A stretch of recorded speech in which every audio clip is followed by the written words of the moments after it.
Maka orang tidak boleh egois untuk kebaikan. Orang tidak boleh menghentikan energi positifnya untuk menular kepada orang lain. Kalau energi positif harus kita tularkan, yang negatif harus kita stop dan kita hentikan. Maka Allah Subhanahu wa taala tidak berhenti anfusakum, tapi wa ahlikum, lingkungan terdekat. Siapa ahli itu? Ahli adalah suami istri, tentu saja anak dan cucu. Itu adalah lingkungan terdekat yang berada di dalam rumah kita. Sebelum kita nengok orang lain, sebelum kita melihat tetangga, belakang, depan, samping, kanan, dan kiri, kita lihat lingkungan terdekat kita adalah keluarga kita, suami, istri, anak, dan cucu kita. Dari mana kita disuruh melihara itu? Dengan apa kita sehingga bisa melakukan itu? Agar kita semua ya selamat dari sentuhan api neraka. Kalau itu sudah ada wiqayah, ada pemeliharaan, ada semacam pembinaan, maka pembinaan yang positif baik terhadap diri kita ataupun orang lain, dalam arti di sini keluarga, itulah yang akan menghentikan jalur dan jalan menuju neraka. Dan itulah yang akan menutup pintu neraka untuk kita masuki bersama. Kenapa? Karena sudah dibentengi oleh tarbiyah, oleh pembinaan, pendidikan, oleh kedua orang tuanya, setelah orang tuanya membina dirinya masing-masing. Dari sini sudah tegas, jelas, dan tuntas. Dan Allah Subhanahu wa taala inginkan kita menjadi penanggung jawab utama. Kita masing-masing punya tanggung jawab. Sebelum tanggung jawab ini dialihkan dan dipinjamkan sementara, dititipkan kepada para guru dan ustadz-ustadzah yang ada di sini. Tapi pendidik utama, pengajar utama, pembina utama adalah kita sebagai orang tua. Itulah sebabnya kenapa ketika orang tua menginginkan anaknya tidak masuk neraka dan harus menjadi penghuni sorga selamanya, maka harus direncanakan sejak semula. Sejak kapan? Sejak anak ini sebelum memiliki pasangan yang menjadi ya penuntun dan pembimbing dalam rumah tangganya. Agar nanti bisa tidak celaka dan tidak masuk neraka, maka harus dicarikan pasangan yang kufu. Kufu dalam arti setara.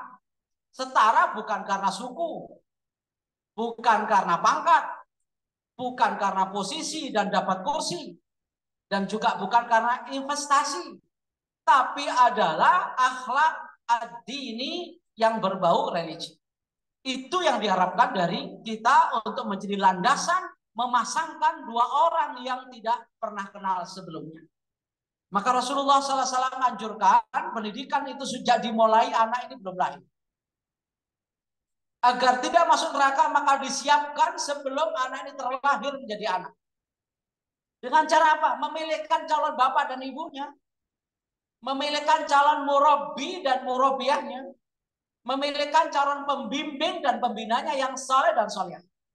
Maka Rasulullah SAW anjurkan kepada para bapak sebagai aulia, sebagai wali dari akhwat yang menjadi putri-putrinya, ketika didatangi dan dilamar oleh seorang ikhwan yang secara materi mungkin tidak seberapa, secara posisi mungkin tidak punya, dan keturunan apa adanya. Tetapi yang dimiliki adalah kekuatan akhlak dan etika. Maka kata Rasulullah SAW, nggak usah pandang-pandang yang lain, segera nikahkan sebelum kau menjadi celaka. Dan itu yang dinyatakan oleh Rasulullah SAW, idza atakum man tardawna dinahu wa khuluquhu fazawwiju fa illam taf'alu takun fitnatun wa fasadun kabir.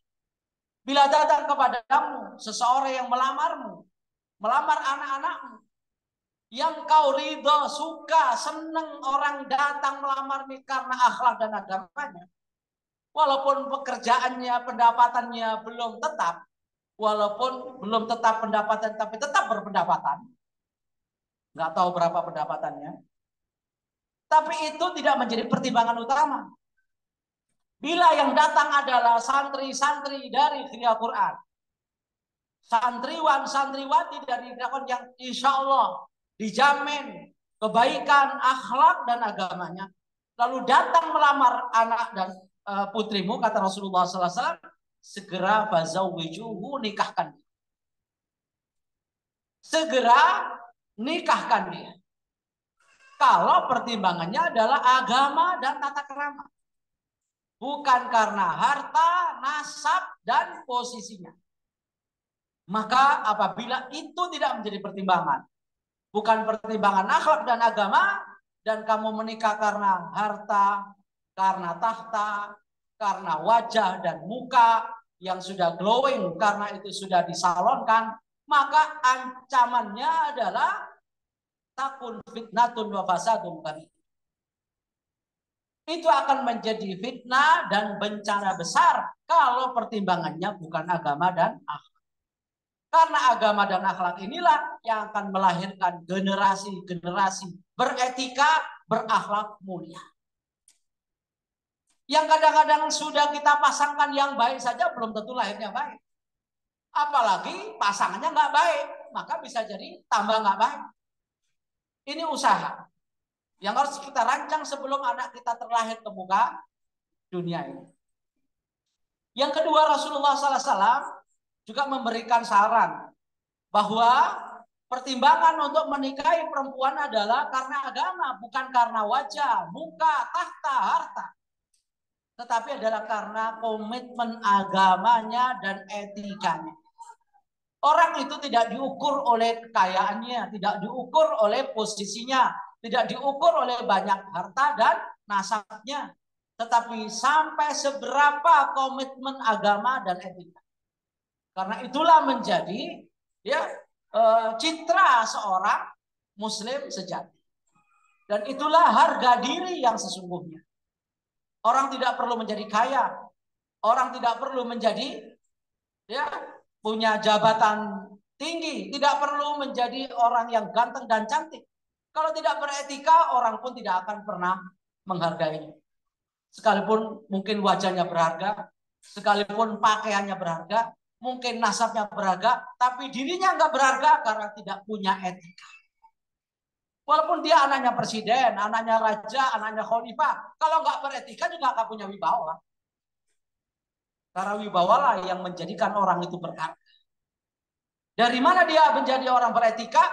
Karena landasan takwa. Maka Allah katakan, inna akramakum indallahi atqakum. Nah, dua hal inilah, akhlak dan agama inilah yang menjadi landasan kita membina anak kita ke depan. Menjadikan generasi ke depan menjadi pemimpin yang sudah disiapkan sejak dini. Dimulai sejak pemilihan calon bapak dan ibunya, calon pembina, calon murabbi dan murabbiyah. Apa landasannya? Agama dan akhlak. Dan itu sebelum dititipkan ke pesantren, sebelum dititipkan ke sekolah, yang pertama kali bertanggung jawab sebagai penanggung jawab utama dan pertama adalah kita sebagai orang tua. Makanya Rasulullah SAW anjurkan kepada kita bahwa di dalam mencari pasangan itu jangan terpesona oleh jabatan, oleh kekayaan, oleh kecakapan dalam arti cakep wajah dan muka. Karena itu semua akan meruntuhkan semua harapan dan ekspektasi kita. Maka Rasulullah katakan la tazawwajun nisa li husnihinna. Jangan menikahi seorang wanita itu karena cantiknya. Kenapa? Fasa husnuhunna ayyurdiyahunna. Bisa jadi cakepnya ini akan mencelakakan dirinya dan mencelakakan keluarga kita. Mungkin banyak orang yang merebutnya, orang yang mengincarnya dan mengundang pesona. Sehingga akan menjadi problema dalam keluarga. Kalau itu menjadi landasan. Kata Rasulullah, wala tazawwajuhunna li amwalihinna. Dan jangan kau pilih karena kekayaan dan harta mewahnya. Fa'asa amwaluhunna antudghiyahunna. Bisa jadi kekayaannya itu akan membahayakannya. Karena kalau kita sebagai suami nggak kaya sama dengan kekayaan istri, mungkin kita akan jadi babu dan budak. Kenapa? Kalah level kata orang Sunda. Ya, kalah level karena orang Sunda nggak bisa bilang F. Kalau kata siapa orang Sunda nggak bisa bilang F, itu namanya fitnah. Begitu kata. Nah, kalau bukan pertimbangannya kecakapan dan kekayaan, lalu pertimbangannya apa? Kata Rasulullah, walakin tazawwajunna 'ala din. Nikahilah karena unsur agama, faktor agama. Hatta digambarkan oleh Rasulullah secara wajah dan tampilan performa tidak menarik dan tidak begitu cantik, tapi derajatnya naik. Wala amatun khorma'u sauda'u dzatu din afdal. Bahkan kata Rasulullah, kalaupun kau temukan, kalau ada ini contoh ekstrim, kalaupun kamu temukan seorang budak yang, maaf, hidungnya kayak bemo, ya, atau hidungnya mungkin sama dengan pipinya, karena saking tipisnya, nggak kelihatan bahwa dia punya hidung, nggak ada mancung-mancungnya, rata dengan pipinya. Misalnya, kan dia sudah wajahnya begitu hitam tuli lagi. Udah budak, hitam, tuli, nggak menarik. Tapi kata Rasulullah, dzatu dinin, ini contoh ekstrim ya. Dzatu dinin, tapi dia sangat komitmen dan konsisten dalam agama dan akhlak. Afdal, lebih baik. Kenapa Rasulullah sampai memilih seperti ini? Karena dia akan melahirkan anak generasi masa depan menjadi harapan. Kalau lahir dari yang cantik, mungkin cuma cantiknya doang. Tapi nggak berakhlak, nggak beragama. Mungkin dia adalah orang kaya, hanya dapat kekayaan, setelah habis kayanya dia akan menjadi melarat dan menjadi miskin kembali. Kalau dapat jabatan paling 10 tahun, diperpanjang paling anaknya yang jadi, kemudian jadi dinasti, itu pun selesai, nggak akan selamanya. Maka semuanya bisa mempesona, tapi tidak akan melanggengkan harapan orang tua. Yang bisa diharapkan adalah landasan agama dan sudah banyak contoh kalau kita melihat silet apa pisau ya. Dan yang di infotainment itu kawin cerai banyak sekali. Dan itu adalah landasannya adalah karena kecantikannya, karena kekayaannya, karena ini dan itu. Nggak lama, pacarannya 7 tahun, 7 minggu selesai. Ke pengadilan agama. Kenapa? Landasannya bukan cinta, landasan agama dan akhlak, tapi landasannya nafsu dan syahwat. Maka itu akan melahirkan anak yang tidak beretika dan bermoral karena memang landasannya bukan semata-mata agama. Walaupun orang boleh setelah agama dan akhlaknya baik, kalau ada cantik-cantiknya, kalau ganteng ada gantengnya, kalau kaya ada kayanya, kalau anaknya terhormat itu yang menjadi ya bonus bagi kita. Tapi utamanya adalah agama dan akhlaknya karena inilah pembina, pendidik, pengajar generasi masa depan. Nanti akan kita lihat bagaimana para orang tua, tokoh-tokoh besar dari kalangan ulama yang lahir dari ibu dan bapak yang benar-benar berkualitas. Walaupun secara kemewahan tidak terlalu kaya. Keturunan tidak terlalu tinggi derajatnya. Tapi menghasilkan tokoh-tokoh besar yang mendunia. Imam Syafi'i, Imam Malik, Abu Hanifah, Imam Ahmad, Imam Bukhari. Itu bukan orang-orang anak keturunan darah biru. Semuanya darahnya merah. Nggak ada titisan raja ataupun presiden yang ingin selamanya. Itu mereka adalah anak-anak orang biasa, rakyat jelata. Tapi hasil didikan, hasil binaan, hasil tarbiyah dari kedua orang tuanya lah sehingga menjadi ulama yang mengguncang dunia. Dan kita lihat Imam Syafi'i, nanti ceritanya di belakang. Nah, setelah dipasangkan dengan pasangan yang baik, saya akan mulai runut dari awal. Bagaimana tanggung jawab kita untuk melahirkan generasi pemimpin masa depan yang penuh harapan. Ketika orang sudah dipasangkan dengan pasangan yang saleh dan soleh, ketemu dengan zauj dan zaujahnya, maka ketika hendak mencetak generasi yang dimulai dari hubungan suami istri, sekalipun itu dalam rangka melampiaskan kebutuhan biologis, yang itu menjadi karakter dan sifat watak manusia sudah biasa, Tapi jangan seperti binatang dalam melakukannya. Ada cara, etika, dan doa yang harus kita panjatkan kepada Allah Subhanahu wa Ta'ala. Maka Rasulullah SAW mengajari kita, kamu sudah punya pasangan baik, pasangan soleh dan solihah, kamu ingin generasi masa depan yang hebat kan? Ingat, ketika hendak mencetak, mulai melakukan hubungan suami istri, ingat kamu harus panjatkan doa kepada Allah Subhanahu wa Ta'ala agar tidak terjadi gangguan setan yang bisa mencelakai. Maka Rasulullah SAW anjurkan pada saat hubungan suami istri di malam pertama, malam kedua, ketiga sampai sekarang juga boleh, ya, tidak harus menunggu malam pertama.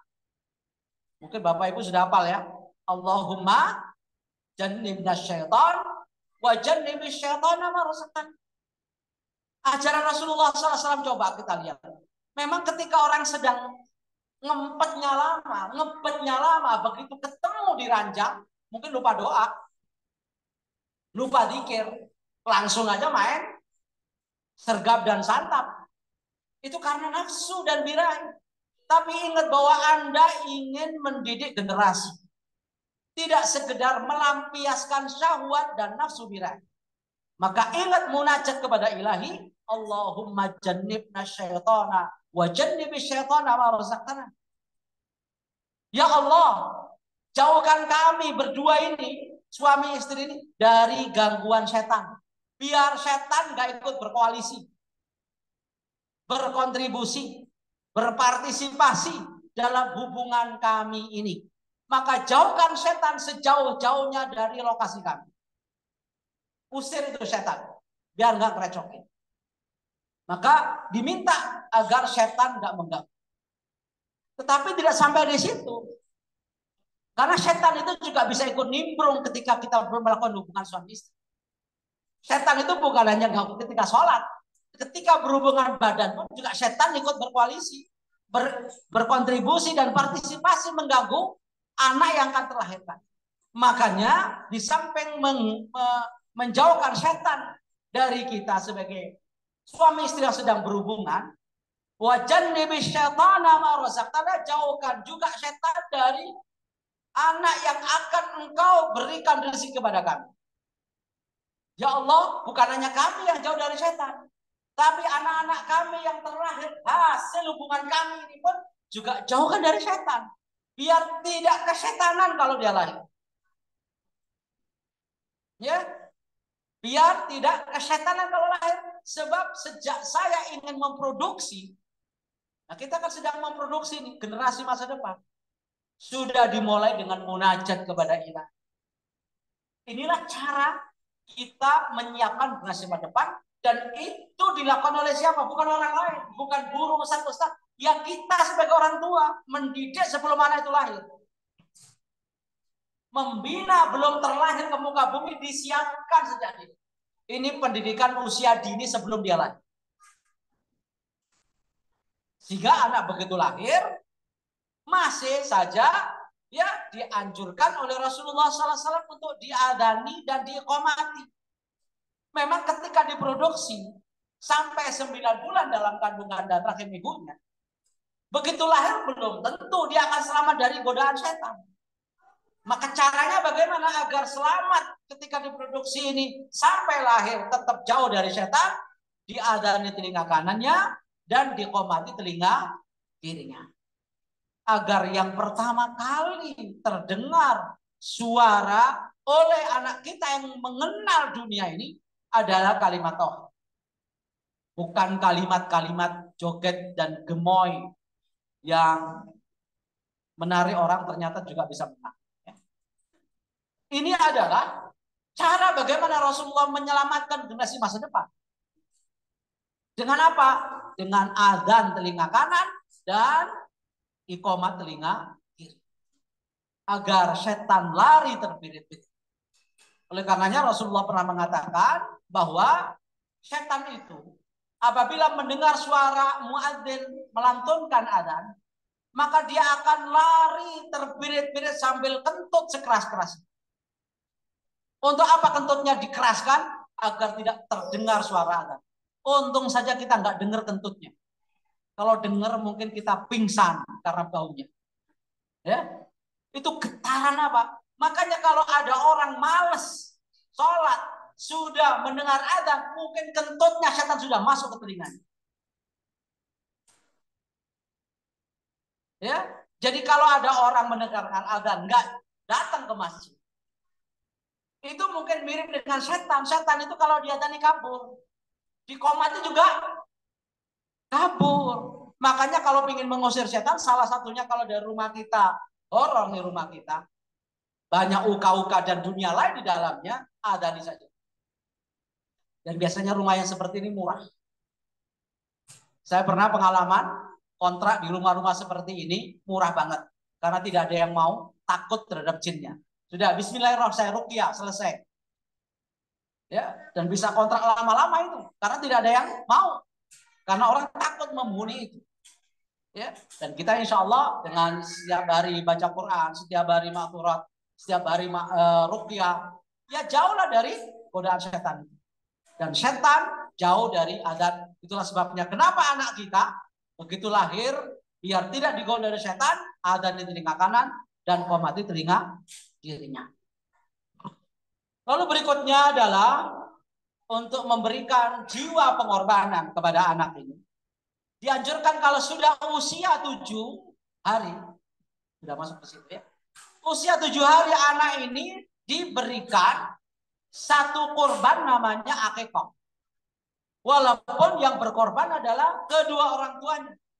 Tapi ini mengandung makna, filosofinya adalah sejak dini anak ini diberikan pelajaran berkorban kepada lingkungan dan masyarakat sekitarnya.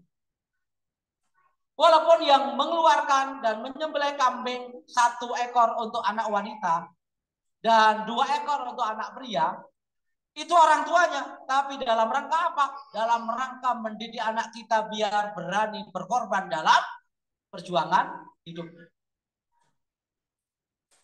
Biar punya jiwa sosial, punya kepedulian. Makanya pembagiannya seperti korban. Sepertiga boleh dimakan, sepertiga boleh dimakan keluarganya, dan sepertiga boleh disimpan, sepertiga boleh dimakan, sepertiga untuk fakir miskin. Anak ini diajari untuk peduli sosial, punya rasa dan sikap solidaritas, tidak egois dalam hidup. Diajar sejak kapan? Sejak dini. Dan itu yang siapa melakukan? Bukan gurunya, bukan ustadznya, adalah orang tuanya. Berarti tanggung jawab lagi-lagi di pundak kita sebetulnya. Kalau ustadz-ustadz ini nggak berkewajiban memberikan akikah kepada anak-anak kita, karena bukan anaknya. Walaupun hukumnya sunnah. Kalau nggak bisa 7 hari, ya 14 hari. Kalau nggak bisa 14 hari, tunggu sampai 21 hari. Dalam 1 hari, ya per 7 hari terus sampai mampu. Bahkan sekarang pun kalau Bapak Ibu belum sempat akikah di saat lahir dulu dan belum diakikah oleh Bapak dan Ibunya, sekarang boleh akikah. Dan kalau minta ceramah, saya bisa datang gratis tanpa harus membayar. Cukup kambing guling 1. Nah, itu boleh. Bahkan sahabat banyak yang dulu masih kufar, masih kafir, Quraisy nggak pernah akikah. Begitu dia Islam, akikah. Lagi-lagi dalam rangka apa? Ada jiwa pengorbanan dalam dirinya untuk jiwa sosial kepada orang lain. Yang berikutnya memberi nama yang baik. Siapa yang memberi nama? Bukan ustadz, walaupun mungkin bisa saja konsultasi. Ustadz, kira-kira nama ini benar nggak? Ini dalam Al-Quran ada apa? Musyrikah. Baik, musyrikah itu mananya apa? Wanita yang musyrik. Itu ada dalam Quran. Ya memang ada. Abu Lahab juga ada itu. Fir'aun juga ada. Tidak semua nama dalam Al-Quran itu baik. Maka perlu konsultasi. Itulah sebabnya kita berikan nama anak itu yang terbaik. Itu akan menjadi beban psikologis bagi anak itu. Kalau namanya nggak baik itu kalau kumpul dipanggil itu nggak nyaman dengarnya. Ya, orang nggak nyaman. Saya punya teman ustadz pinter dan ahli ceramah, namanya Pak Ino, itu di Jawa. Ya nggak masalah Pak Ino, tapi insya Allah ceramah hari ini akan disampaikan oleh yang terhormat Kiai Haji Pak Ino. Ya nggak apa-apa, cuma dia merasa kok Pak Ino. Itu karena Jawa ya. Mungkin bejo itu mungkin baik, tapi mungkin dari selamat, salamat. Ada kadang-kadang orang tidak nyaman dipanggil dengan nama-nama, apalagi kalau nama-nama yang berbau kesyirikan walaupun itu berbahasa Arab. Kemudian mencukur rambutnya. Lagi-lagi untuk kalau tadi akekah adalah pengorbanan secara sosial dari harta bendanya, sekarang adalah dari anggota badannya. Salah satu anggota badannya, yaitu rambutnya dikorbankan dan ditimbang, makanya sebaiknya dicukur gundul. Ditimbang dengan perak, ada yang mengatakan dengan emas. Makanya kalau anaknya gondrong, maka semakin banyak emas yang harus dikeluarkan diinfakkan. Ya. Begitu keluar gondrong, keriting lagi. Ya. Nah itu sebaiknya dicukur gundul, ditimbang berapa gram itu. Kalau 1 gram maka keluarkanlah infak perak atau emas segram. Segram sekarang berapa Pak? Emasnya antam 1 gramnya 1.040.000-an ya. Itu kalau dolar naik emas turun, kalau dolar turun emasnya naik. Apalagi perang Ukraina, perang Israel itu juga mempengaruhi. Ya. Jika kita harus tahu situasi geopolitik untuk kalau mau menyimpan emas. Ya. Nah, itu harus diinfakkan sebagai tanda ya pengorbanan dari anggota badannya. Maka dicukurlah rambut, gundul semua, jangan disisain. Sebab kalau hanya digunting sedikit, ditimbang nggak seberapa. Dan itu kalau diuangkan itu nggak seberapa. Maka sebaiknya digunduli semua agar nanti kalaupun harus ditimbang itu ada berat yang berharga. Dan diinfakkan kepada fakir miskin. Dan yang berikutnya adalah mentahnik. Dan itu semuanya dilakukan siapa? Yang melakukan orang tua, bukan orang lain. Walaupun mentahnik dalam arti memberi korma ya, di gusinya anak yang baru lahir itu bisa memanggil orang soleh. Tangannya karena tangan barokah. Ya kalau nggak ada korma ya madu. Ya, jangan asam, madu. Ya. Ntar kalau nggak ada madu pakai asam, kecut meringis-meringis itu anak. Ya. Maka diberi madu karena itu mengandung glukosa. Glukosa itu menguatkan gigi dan kata ulama biar senyumnya manis. Ya, walaupun wajahnya nggak manis tapi senyumnya manis. Dari apa? Dari madu dan korma. Itu hikmah kata ulama seperti itu. Makanya di samping cara-cara seperti disiapkan sejak dini dan ini tanggung jawab orang tua, juga ada doa untuk menyelamatkan anak ini dari segala macam bentuk penyakit sihir dari orang lain yang mengunjunginya. Karena bisa jadi anak ini terhipnotis oleh orang-orang yang jahat ingin mengganggu anak kita. Maka Rasulullah menganjurkan kepada kita, "U'idzuka bi kalimatillahi tamah." Aku berlindung kepadamu ya Allah dengan kalimat-kalimatmu yang sempurna. Dari mana? Min kulli syaitan. Lagi-lagi syaitan disebut lagi. Ketika hubungan badan, Allahumma jannibna syaitan wa jannibi syaitan ma razaqtana. Ketika terlahir anak kita ini, kita adani telinga kanan dan komati telinga kiri agar dijauhi oleh syaitan. Begitu lahir banyak orang yang datang ke rumah kita melihat anak kita, juga kita doakan anak kita agar tidak diganggu lagi oleh syaitan. Luar biasa. Syaitan itu aduwwum mubin. Musuh yang tidak akan pernah merelakan kita menjadi orang soleh. Wahamaten binatang-binatang yang berbisa. Binatang-binatang yang mengganggu. Barangkali mungkin ada kalajengking. Apalagi kalajengking ada kaki 1.000 walaupun nggak ada 1.000. Ya. Atau apapun yang bisa mencelakai anak kita. Maka alhamdulillah anak kita walaupun kita taruh sendirian tidur di rumah, nggak digigit kalajengking, nggak digigit ular, nggak digigit kaki 1.000, apalagi tikus. Nggak ada anak kita dibiarkan kemudian dikerubutin tikus. Karena apa? Allah Subhanahu wa taala sudah menjaganya. Dengan doa ini, min kulli syaitanin wa hamma wa min kulli ainin lamma. Dari mata-mata yang bisa mempesona anak kita dan ini bisa terhipnotis oleh mata-mata jahat. Bisa jadi anak kita terhipnotis oleh kejahatan orang yang ingin mengganggu keturunan kita. Nah, setelah itu anak ini menginjak dewasa. Maka di sini mulai pendidikan secara formal. Ya, secara informal tetapi ini bagian daripada pendidikan sejak usia dini. Setelah dia sudah mengerti antara benar dan tidak. Namanya murahik. Murahik itu memayis, belum balik tapi murahik. Ya, murahik itu adalah pra balik. Maka ketika anak ini usia 7 tahun, jangan dibiarkan tidak dekat dengan agama dan dekat dengan Allah. Maka tanggung jawab orang tua, ajari anak-anak kita sholat. Ketika usia 7 tahun, sudah SD kelas berapa itu? Kelas 2. Jangan masih kecil, biarin main HP aja, nonton TV, main game silakan. Anak kecil jangan diajarin. Kadang-kadang kita permisif terhadap anak.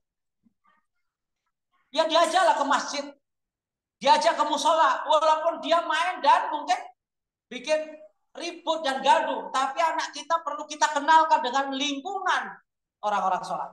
Yang kadang-kadang di DKM itu nggak menyadari bahwa itu adalah bagian daripada pendidikan. Akhirnya anak kecil nggak berani ke masjid, dibentakin sama DKM-nya.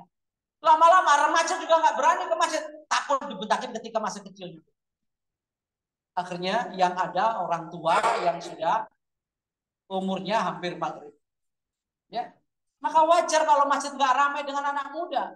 Karena sejak kecil sudah dia obrak-abrik oleh orang tua.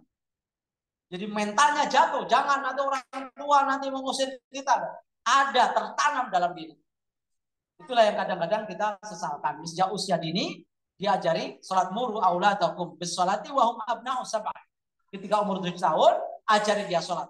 Kalau dia nggak mau sholat, biarkan terus saja diajarkan, terus diajarkan dan diberikan pemahaman. Namanya anak, nggak perlu dipaksakan, tapi diarahkan. Tapi kalau sudah usia 10 tahun, dan 10 tahun bagi wanita sudah menginjak balik. Karena 9 biasanya sudah balik. Dan kalau untuk anak laki-laki namanya prabalik. Biasanya umur 15 tahun bisa bermimpi basah. Tapi tetap ketika dia tidak mau sholat harus ada tindakan tegas. Walaupun tidak harus menjadi tewas. Karena itu adalah tindakan yang sadis dan buas. Sehingga inilah yang dilarang oleh agama dan tidak boleh dilakukan oleh siapa saja karena adalah sebuah kriminal yang harus dihindari. Nah, oleh karenanya Rasulullah mengatakan wadribuhum wahum abna'u asyri. Pukul dia ketika dia meninggalkan sholat, tapi pukulan jangan pukulan mematikan. Pukulan jangan bikin KO anaknya. Di uppercut, di swing langsung mati. Bukan itu masalah. Tapi memberikan terapi bahwa ini adalah sesuatu yang gak boleh ditinggalkan wahai anakku. Ini bisa mencelakakan kamu kalau nanti kamu terbiasa tidak sholat. Maka sejak dini diberi penyadaran tentang betapa wajibnya sholat itu. Karena ada rukun Islam 5 itu, 2 nggak bisa diwakili oleh siapapun ketika kita punya udhur. Syahadat dan sholat sepanjang masih ada nafas dan nafas masih terkandung di dalam badan kita, kita tidak boleh mewakilkan syahadat kalau masuk Islam pada orang lain. Dan tidak boleh mewakilkan sholat ketika kita masih ada kesadaran. Tapi 3 rukun Islam bisa diwakilkan saat kita ada udhur syar'i. Puasa nggak bisa puasa kalau kita mati ada yang gantikan, dibayar oleh anak keluarga kita. Zakat pun juga begitu. Kalau kita meninggal masih utang zakat, bisa dibayar oleh ahli waris kita. Begitu pula haji. Haji dibayar oleh siapapun asal bayar. Namanya haji badal. Tapi sholat nggak bisa dibayar dengan menyewa orang. Syahadat nggak bisa diwakil orang lain. Maka sholat harus diambil oleh Rasulullah menggunakan Isra dan Mi'raj, SK-nya khusus. Kalau yang lain itu menggunakan kurir, Jibril. Sholat Rasulullah dipanggil sendiri karena penting. SK-nya ini harus berhadapan. Menghadap Allah Subhanahu wa Ta'ala pakai perjalanan Isra Mi'raj. Nah, di samping diajari anak ini hubungan vertikal dengan Allah melalui sholat, maka orang tua juga punya tanggung jawab bagaimana mengajari anak kita dalam pergaulan agar tidak terseret pergaulan bebas di luar.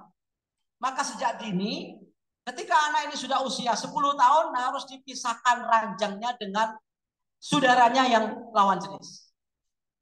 Kalau kita punya anak nih umur 10 tahun, laki dan perempuan, maka ranjangnya jangan jadi satu. Harus dipisah. Kalaupun rumahnya memang rumah petak, harus dipisahkan, nggak boleh kumpul satu ranjang berdua, anak nggak apa-apa, akan saudara sendiri. Nanti akan terjadi kita yang akan menyesal. Sudah banyak kasus-kasus seperti itu. Maka Rasul mengatakan, wa farriqu bainahum fil madajid. pisahkan ranjang. Ya kalau rumahnya petak tipe 21 atau rumah RSS, rumah susah selonjor dan sangat strategis karena nggak punya halaman, halamannya langsung jalan. Itu rumah strategis karena halamannya sudah langsung jalan. Itu RSSS, rumah susah selonjor, sangat strategis. Ya. Karena dapur dekat, kamar mandi dekat, kamar tidur dekat, ya ruang tamu dekat, nggak usah kemana-mana. Satu langkah udah nyampe, gitu kan? Itu amat sangat strategis. Kalau nggak punya itu bagaimana caranya? Ya mungkin bapak atau ibunya memisahkan antara kedua anak ini. Mungkin tidurnya di tengah-tengah. Atau bikin sekat triplek kalau ada triplek. Intinya jangan dicampur, itu aja. Ini dalam rangka apa? Memberikan pelajaran kepada anak kita biar nanti di luar nggak hubungan bebas dengan lawan jenis. Di rumah sudah diajari agar nggak campur dengan lawan jenisnya, sekalipun sejarah. Sudah banyak kasus ya terjadi hubungan di luar nikah sesama kandungnya sendiri. Nah berikutnya sebagai bukti bahwa ya yang tadi itu pendidikan, sholat dan pergaulan di dalam rumah itu bukan orang lain, bukan gurunya di sekolah, bukan ustadznya yang di pesantren, tapi kita yang ada di rumah sebagai gurunya, sebagai pembina. Berarti lagi-lagi kembali bahwa tanggung jawab pendidikan anak itu di pundak kita sebagai orang tua. Kemudian di sini Rasulullah lebih tegas lagi. Masalah agama, anak itu ngikutin bapaknya, ikutin ibunya. Walaupun dia terlahir dalam kondisi fitrah Islamnya. Anak ini terlahir tanpa dosa dan noda. Makanya dia membawa keislamannya. Asbahna ala fitratil Islam. Amsayna ala, kita ini fitrahnya Islam. Kok bisa terlahir menjadi berbeda? Itu pengaruh kedua orang tuanya, lingkungan terdekat. Maka Rasul mengatakan kullu mauludin yuladu ala fitrah. Setiap anak terlahir bersih, suci, tanpa dosa dan noda dalam diri. Siapa yang menjadikan anak ini agamanya beda, keyakinannya beda, akhlaknya beda, etikanya beda, adalah kedua orang tuanya yang paling dekat di rumahnya. Maka Rasulullah mengatakan fa'abawahu, bukan fa'ustaduhu, bukan fa'murabbihi, bukan murabbinya, bukan fajadduhu, bukan kakek neneknya, bukan wajaruhu, tetangganya, tetapi fa'abawahu, kedua orang tuanya. Sehingga tanggung jawab lagi-lagi di pundak kita. Yang bisa menjadikan anak ini yuhawidani menjadi Yahudi, au yunassirani menjadi Nasrani, au yumajisani menjadi Majusi, au konghujuani menjadi Konghuju, au budhiani menjadi Buddha dan seterusnya, au Hinduani menjadi Hindu dan seterusnya. Itu siapa yang berperan utama? Fa'abawahu, kedua orang tua. Kenapa di sini tidak disebutkan au yuslimani, menjadikan anak Islam? Anak juga terlahir dalam kondisi Islam.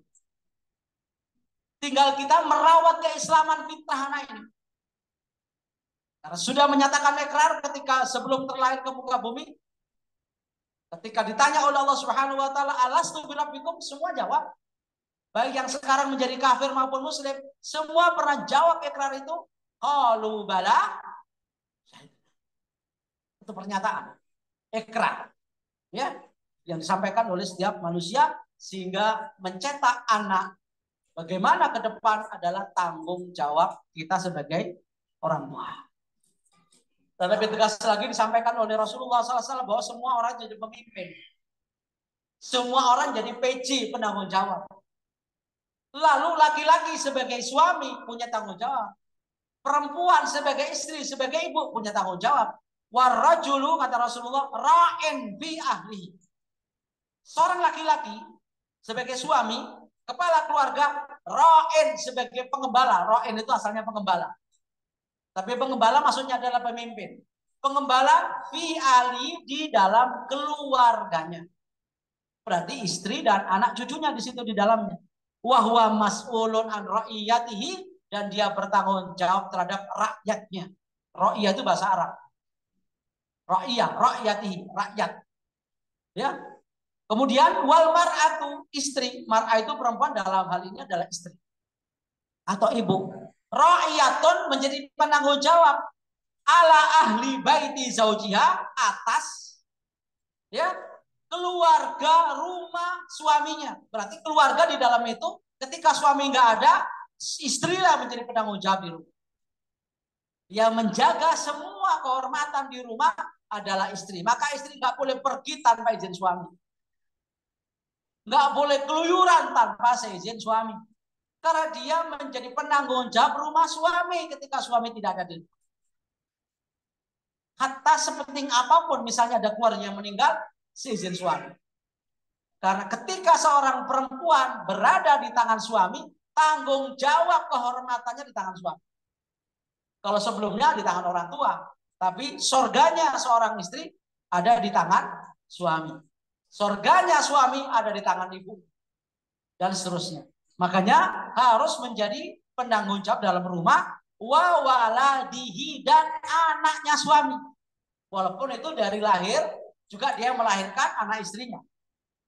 Seandainya misalnya bukan anaknya sendiri, bawaan suami karena menikah sambung, tetap menjadi penanggung jawabnya di rumah adalah istri. Dan ini menunjukkan bahwa peran istri cukup ya besar dalam mengelola dan memanage keluarga di rumah saat suaminya tidak ada. Wahia mas'ulatun anhum, dan dia menjadi penanggung jawab atas isi rumah semua. Baik kehormatan, anak-anak, dan hartanya jangan sampai ada yang hilang. Ya. Ini lagi-lagi menunjukkan kepada kita bahwa orang tua penanggung jawab utama pendidikan anak. Itu satu babak. Babak berikutnya kita lihat. Setelah orang tua sudah memberikan landasan agama dan akhlak di rumahnya sejak dini, maka boleh orang tua menitipkan ke lembaga. Bisa formal, bisa informal. Minimal ajaklah anak ini biasakan ke masjid sebagai lembaga pendidikan spiritual di dalam lingkungan masyarakatnya. Maka Rasulullah menganjurkan kepada kita untuk mengajak anaknya termotivasi datang ke dalam masjid dalam hal ini untuk memberikan pendidikan mental spiritual kepada anak-anaknya. Maka Rasul memberi motivasi man ghoda ilal masjid. Barang siapa yang datang pagi-pagi menuju masjid. Walaupun di sini jam 9, tapi tetap baru mulai ketika jam setengah 10 baru mulai. Man ghoda ilal masjid, datang ke masjid, la yuridu illa ayyata'allama khairan. Dia datang dari rumahnya menuju masjid. Tidak ada lain tujuannya illa ayyata'allama, kecuali ingin belajar. Ingin menambah ilmu. Ingin menambah wawasan. Au yu'allimahu, atau memberikan pelajaran. Atau memberikan ilmu kepada orang lain. Maka apa pahalanya untuk memberi motivasi? Kana lahu ka'ajrin. Ka'ajri hajin taman hajat. Maka pahala ibu-ibu ini datang dari rumahnya masing-masing. Maka seperti orang yang mendapatkan pahala haji sempurna, nggak usah waiting list. Nggak usah daftar bayar 25 juta. Sekarang sudah naik menjadi 95 juta. Maka datang untuk belajar, apalagi juga mengajar. Ini juga dalam rangka untuk menghadirkan pendidikan di dalam lembaga. Kita bisa ngajak anak kita, bisa ngajak putra-putri kita, titipkan ke Gria Quran. Kiasnya masih adalah lembaga. Berarti ini sudah ada kerjasama dengan lembaga-lembaga terkait yang sudah ada di lingkungan kita. Maka anak kita diajarkan untuk banyak belajar di lembaga-lembaga sekitar kita, minimal adalah masjid kalau nggak ada pesantren. Pahalanya adalah haji yang sempurna. Ini motivasi bahwa kita manfaatkan lembaga-lembaga yang ada di sekitar kita untuk menambah ilmu atau menyampaikan ilmu. Lagi Rasulullah mengatakan, bukannya sekedar dapat haji, tapi seperti mujahid. Barang siapa yang datang ke masjidku dan dia tidak punya niat apa-apa kecuali niat untuk belajar atau mengajar, fahuwa bimanzilatil mujahid fisabilillah, maka perannya seperti itu, posisinya adalah bagaikan seorang mujahid fisabilillah. Anak kita mujahid, orang tua juga mujahid karena datang ke lembaga seperti ini dalam rangka jihad fisabilillah. Kenapa? Mau dikasih surat? Saya sudah tahu, sebentar lagi selesai. Kalau malam paling 2 jam lagi. Oke, jadi ini 10 jam lagi. Ya, insya Allah. Ini ada 52 slide. Saya buat menjelang saya ke sini, makanya saya agak terlambat, saya menyelesaikan slide ini. Nanti bisa dibagi kalau memang mau dibaca sendiri. Ini saya sengaja runut dari awal, biar kita punya landasan di dalam memahami tanggung jawab sebagai pendidik maupun pembina anak-anak kita. Nah, lembaga di dalam hal ini adalah masjid. Kalau dalam bahasa sekarang adalah mungkin lembaga seperti pesantren. Ini juga bagian daripada sarana pendidikan yang harus dimanfaatkan oleh orang tua. Maka orang tua pun juga harus peduli mendidik anaknya, bukan oleh dirinya sendiri. Kalau tidak mampu, serahkan, titipkan kepada lembaga pendidikan. Salah satunya adalah mungkin tidak Quran. Maka Rasulullah SAW memotivasi bahwa siapapun yang belajar di masjid itu ada 4 bonus yang akan diberikan oleh Allah. Mastama qaumun fi baitin min buyutillah yatluna kitaballah wa yatadarasuna fima bainahum illa nazalat alaihimus sakinah wa ghasyiyatuhumur rahmah wa hafathumul malaika wa dzakarahumullah fi man indah. Tidak ada sekelompok orang yang berkumpul seperti ini dalam rangka mengkaji ayat-ayat Allah, mengkaji isinya, mengupas kandungannya. Maka kata Rasulullah, tidak ada berkumpul seperti ini kecuali illa nazalat alaihimus sakinah, akan turun di dalam hatinya ketenangan jiwa dan ketenangan batin. Walaupun hutangnya segunung. Nggak usah mikirin hutang. Karena hutang itu adalah bagian daripada dinamika kehidupan. Kata orang, hidup tanpa hutang bagaikan langit tanpa bintang. Tapi kalau kebanyakan menjadi bintang 7, nyut-nyut kepala kita jadi pusing. Hutang nggak perlu dipikir. Yang penting dicicil sampai mencicil lunas, ya. Tapi insya Allah dengan adanya kajian kita di masjid ini akan menggampangkan cara kita untuk membayar hutang. Sehingga menjadi tenang karena yang membayar itu Allah Subhanahu wa taala memberkahi kita. Kemudian wa ghasyiyatuhumur rahmah, Allah akan berikan rahmat kepada Bapak Ibu. Semua yang kita lakukan atas dasar rahmat Allah, bukannya kemerdekaan aja. Atas dasar rahmat kita hidup pun juga dirahmati oleh Allah. Kemudian hidupnya barokah, anaknya menjadi anak yang saleh-salihah, kehidupannya sakinah, mawaddah warahmah, dan semua pekerjaannya menjadi berkah. Kenapa? Karena kita ngaji di lembaga ini, salah satunya di masjid. Kalau sudah begitu kata Allah Subhanahu wa taala, semua yang kita minta akan dituruti. Sebagaimana janji Allah Subhanahu wa taala dalam hadits qudsi, in kuntu ahbabtu. Karena rahmat Allah itu kan berarti mengasihi kita, bukan laknat diberikan kepada kita. Dengan cara ini Allah kasih sayang sama kita. Dan kalau Allah sudah kandung cinta, jatuh cinta kepada kita, apapun yang kita minta, bahkan nggak kita minta saja diberi orang. Itu janji Allah Subhanahu wa taala, katakan dalam hadits qudsi, in kuntu ahbabtu, kuntu sam'ahu alladhi yasma'u bihi, wa basarahu alladhi yubsiru bihi, wa yadahu allati yabtishu biha, wa rijlahu allati yamshi biha, wa la ista'adani ra'idannahu, wa la insa'alana la'udiyannahu.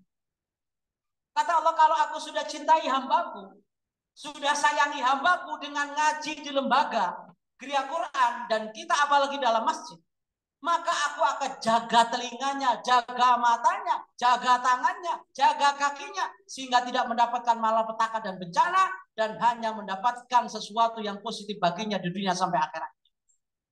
Allah arahkan semua anggota badan kita untuk kebaikan. Kaki kita ini nggak malas untuk melakukan kebaikan, tangan kita nggak malas untuk memberikan dan nolong orang lain, mata kita nggak ngantuan ketika baca Quran, telinga kita nggak bosan memberikan kebaikan. Karena rahmat Allah Subhanahu wa taala sudah menghujam tajam dalam diri kita, dan rahmat Allah Subhanahu wa taala berikan karena kita mempelajari agama. Yang ketiga adalah wahafatumul malaika. Malaikat turun di sini walaupun nggak dapat snack, bahkan nggak dapat undangan, tapi malaikat ada di sini. Ya, malaikat ada. Terutama malaikat Israel sudah ngincer kita semua. Ya. Nah, kalaupun harus malaikat Israel yang datang, matinya mati syahid karena di dalam masjid misalnya. Malaikat rahmat datang hari ini. Mungkin nggak ada yang kelihatan, nggak dapat snack walaupun nggak kebagian, tapi nggak dapat undangan juga karena bukan wali murid. Ya. Malaikat datang. Ngapain malaikat cari snack? Kagak. Malaikat kesini mendoakan kita semua agar Allah Subhanahu wa taala ngampuni kita semua di sini. Dan yang meminta ampunan bukan sembarang makhluk. Makhluk yang nggak pernah terlibat skandal apapun. Nggak pernah kasus-kasus HAM nggak pernah terlibat. Kasus korupsi nggak pernah terlihat. Skandal apapun nggak pernah terlibat. Itulah malaikat. Alaiha malaikatun ghiladun syidadun la ya'sunallaha ma amarahum wa yaf'aluna ma yu'marun. Dan itulah datang saat ini. Memintakan ampunan dosa, Bapak Ibu pulang, dosanya sudah habis, tersisa di sini, dan sisanya nanti lengket di karpet akan disapu oleh merpot yang ada di sini. Itulah ganjaran yang diberikan oleh Allah. Dan yang terakhir, kata Rasulullah SAW, wadzakarahumullah fiman indah. Nama Bapak Ibu, walaupun mungkin nggak mencatatkan diri di absensi sana, udah dicatat oleh Allah Subhanahu wa taala. Hari ini Allah pamer kepada para malaikatnya. Wahai malaikat di masjid apa namanya? Hah? Nurul Ulum. Di Masjid Nurul Ulum ada sekelompok orang para wali murid, wali santri kira Quran sedang ngaji, mendengarkan arahan dan tausiah. Di masjid ini aku lihat si fulan fulana disebut satu persatu oleh nama Bapak Ibu. Hari ini juga di Arsyad, di depan malaikat Allah bangga melihat Bapak Ibu semua dari sini. Maka kalau ingin disebut oleh Allah Subhanahu wa taala namanya, silakan banyak-banyak ngaji di dalam masjid itu. Kita saja kadang-kadang disebut oleh wali kota.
Terima kasih.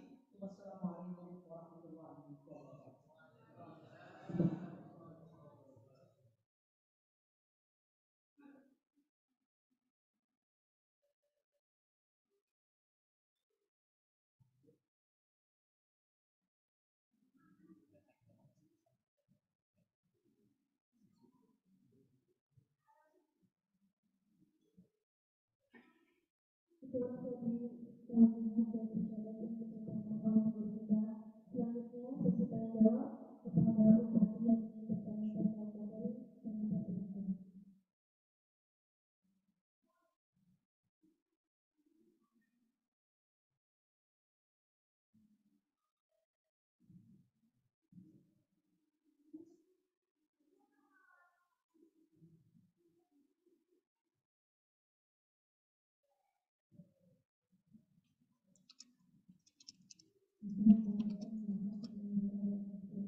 Orang tuanya ikut dosa nggak Pak Ustaz? Ya, dari lahir anak ini muslim karena kan orang tuanya dosa. Nah, setelah dia menikah nih. Tapi orang tuanya pada saat dia menikah. Orang tua sudah meninggal pada saat dia menikah. Ternyata menikah dengan muslim. Apakah orang tuanya ikut dosa Pak Ustaz? Nah, itu pertanyaan saya. Assalamualaikum warahmatullahi wabarakatuh.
Silakan.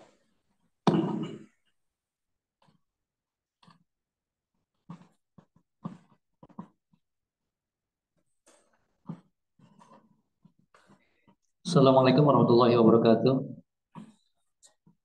Saya mau bertanya Ustaz, kita sebagai orang tua yang sudah memiliki banyak kesibukan ya Ustaz, ya terutama ya kerja Maisah ya, yang ingin sekali atau rindu sebetulnya ingin selalu hadir di majelis ilmu.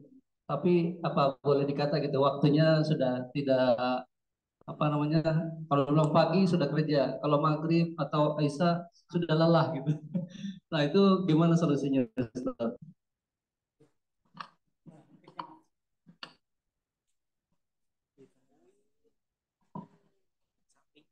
Solusinya ya seperti ini, kalau pas libur ke sini. Kalau nggak kerja, kalau ada pas pengajian ya. Kalau nggak cari di tetangga-tetangga masjid-masjid kalau pengajian kita datang. Karena kata Rasulullah SAW, pengajian seperti ini inilah miniatur surga. Kalau kita di jalan tol mampir rest area kita adalah tempat pengajian masjid taklim ini. Kata Rasulullah, "Idza marartum biriyadil jannati farta." Bila kamu ketemu Riyadul Jannah, taman surga, mampir dan transitlah. Para sahabat mengatakan, ya Rasulullah, memang ada taman surga di dunia? Ada. Apa itu? Majelis taklim. Seringkali kita kalau ada warung soto mampir, tapi kenapa ada pengajian kabur? Karena habis goes, gitu kan? Orang tidak tahu bahwa ini taman surga. Maka kalau kita punya kesibukan, silakan tetap menjadi kesibukan itu, tapi jangan lewatkan. Kalau ada kesempatan, datangilah majelis-majelis ilmu dan itu taman surga. Walaupun mungkin bisa sekarang dengan zaman IT seperti sekarang ini dan medsos, ya kita bisa buka ya HP kita dan kita bisa dengarkan ya YouTube yang ada banyak ustadz yang sudah berkualitas. Tinggal ada kuotanya apa enggak HP kita ini ya. Ada isinya apa enggak gitu. Kalau nggak ada isinya, walaupun ada YouTube-nya juga nggak bisa kebaca, nggak bisa didengar. Intinya banyak sarana. Dan insya Allah kalau itu tidak bisa teratasi dengan datang secara offline, bisa dilakukan dengan online. Dan bisa jadi mungkin satu saat kita menggunakan Zoom misalnya.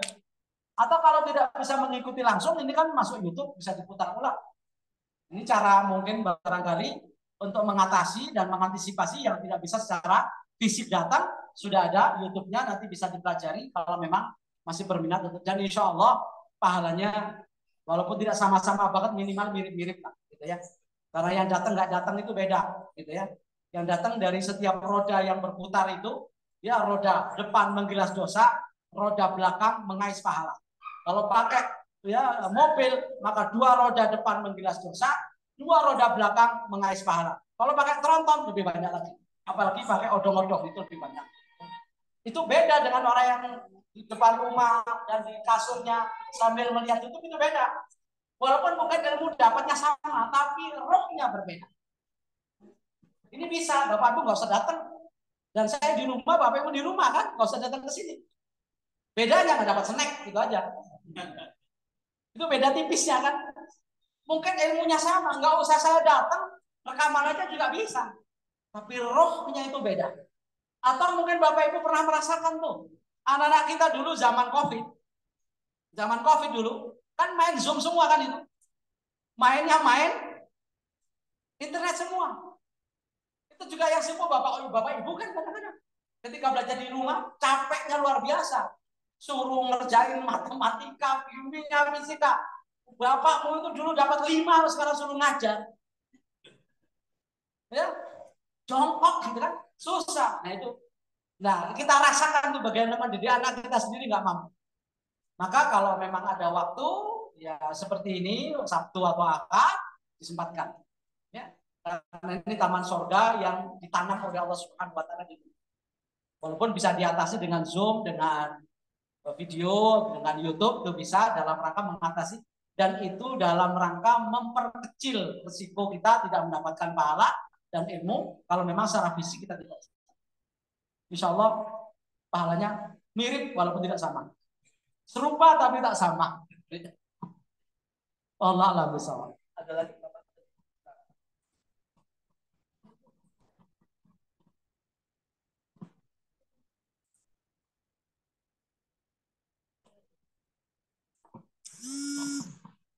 Assalamualaikum warahmatullahi wabarakatuh.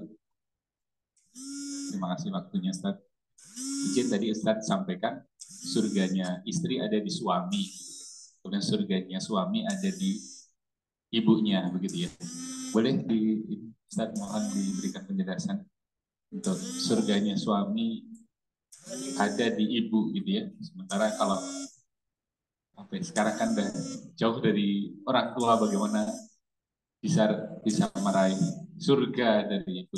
Terima kasih, Ustaz.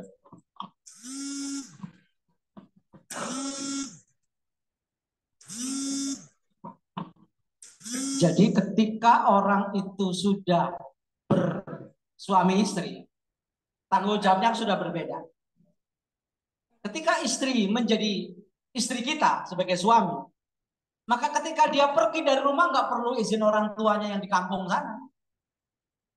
Harus izin kepada istrinya karena orang tuanya sudah menyerahkan sepenuhnya tanggung jawab itu kepada suaminya. Makanya lahir maupun batinnya, ilmu, akhlaknya, semuanya diserahkan kepada kita. Dulu sebelum menikah tanggung jawab dari bapak ibunya. Makanya kata Rasulullah SAW, seandainya aku diperbolehkan oleh Allah untuk menyuruh sujud seseorang kepada yang lain, maka aku akan perintah wanita atau istri sujud kepada suaminya. Saking apanya? Saking harus tunduknya kepada suami kalau dalam kebaikan. Sementara suami nggak boleh tunduk sama istri dalam arti kejahatan.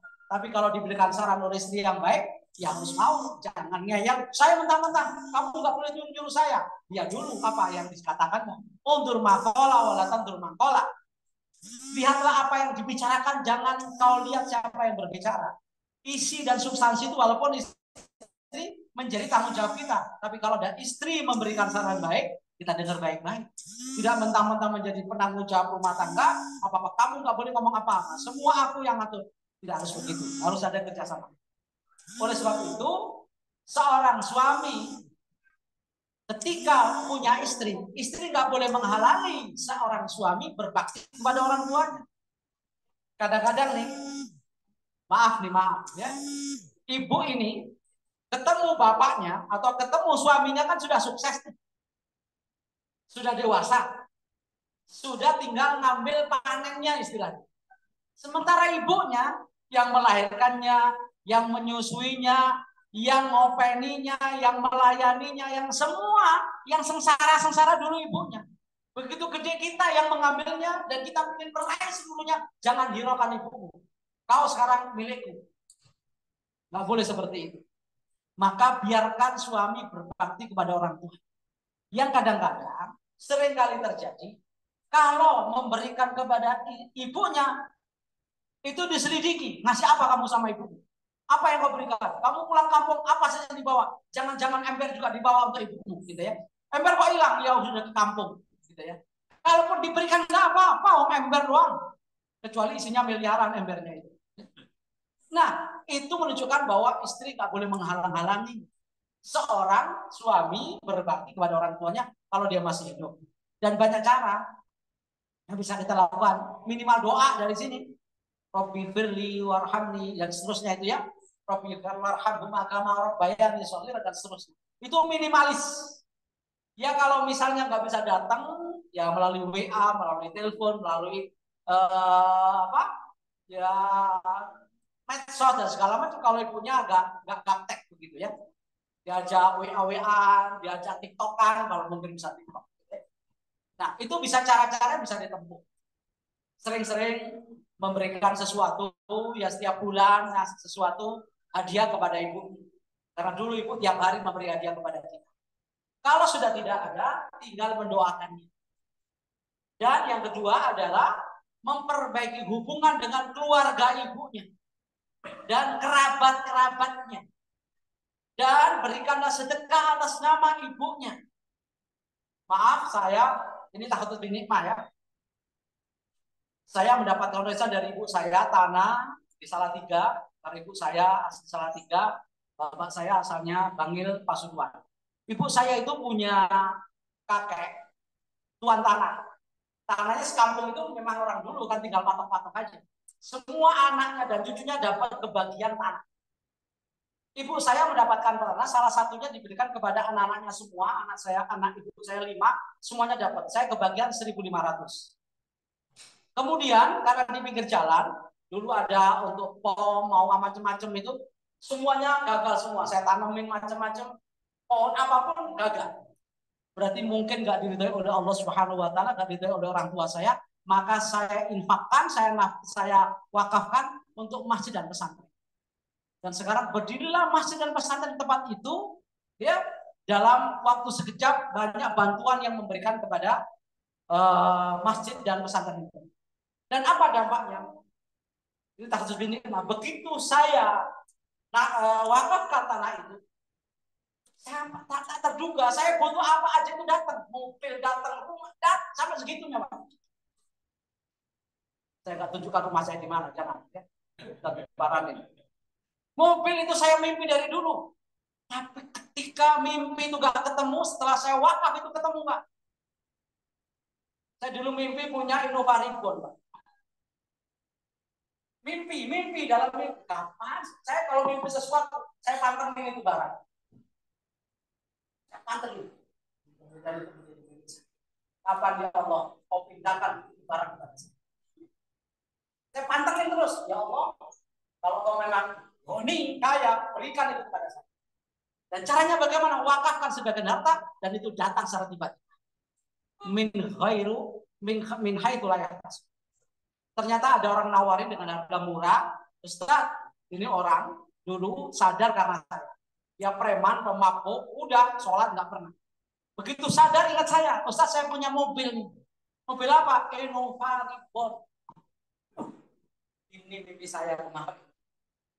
Dia datang dengan membawa dengan harga murah di bawah pasar dan dibawa terjangkau lah harganya menurut saya. Dan itu Allah Subhanahu Wa Taala berikan. Dan kemudian ada satu lain, terus berturut-turut ada sesuatu yang nggak pernah saya dengar. Itu cara mengatasnamakan wakaf atas nama ibu saya. Tanah itu wakaf atas nama ibu saya. Berdiri masjid, ada toko, ada ruang kelas, 4 lokal. Dan semuanya atas nama ibu saya, bahkan namanya di situ bukan nama saya, bukan nama yang lain, namanya masjid, nama ibu saya. Itu cara saya, nggak bisa membalas, dan itu belum beberapa yang saya berikan kepada ibu saya, belum apa-apa. Tapi Allah Subhanahu Wa Taala memberikan yang tak terduga. Banyak hal yang saya tidak duga tiba-tiba datang dengan sendirinya, nggak usah saya minta, Allah kasih. Itu salah satu cara bagaimana berbakti kepada orang tua kalau orang tua sudah tidak ada. Kalau punya sedikit tanah atau infak ke masjid. Jadi kalau atas nama orang tua kita juga dapat. Tapi kalau atas nama kita, orang tua kita nggak dapat. Maka niatilah untuk kedua orang tua kita. Atas nama ibu, atas nama siapa ini? Maaf, saya berkorban berkali-kali. Itu atas nama ibu dan bapak. Korban kalau Idul Adha itu. Nah, saya dan anak-anak sudah semua. Selalu kalau sudah ada kelebihan atas nama ibu, atas nama bapak, atas nama ibu, atas nama bapak. Karena saya tidak bisa membalas apa-apa kecuali doa dan nafkah infak seperti itu. Dan itu belum seberapa. Cuma kambing berapa sih? Juta, 2 juta, 3 juta, 4 juta. Kalaupun dalam iuran sapi per orang, berapa itu? 3 jutaan kan? Kecil. Dan orang tua kita nggak bisa dihargai dengan kebaikan. Maka itu salah satu cara bagaimana menghidupkan hubungan dan komunikasi batin dengan orang tua kita, nafkahkan sebagian harta kita, bukan semuanya, untuk orang tua kita dan pahalanya mengalir. Sekarang pesantren hidup, masjid juga hidup, ngalir kepada ibu saya yang sudah ada di kuburan sana. Tiap hari itu dipakai sholat dan pesantren itu terus dialirkan oleh Allah, bebas ongkir. Dan saya juga dapat imbasnya. Begitulah caranya bagaimana berbakti kepada kedua orang. Ya mungkin Bapak lebih dari saya lah, punya apa.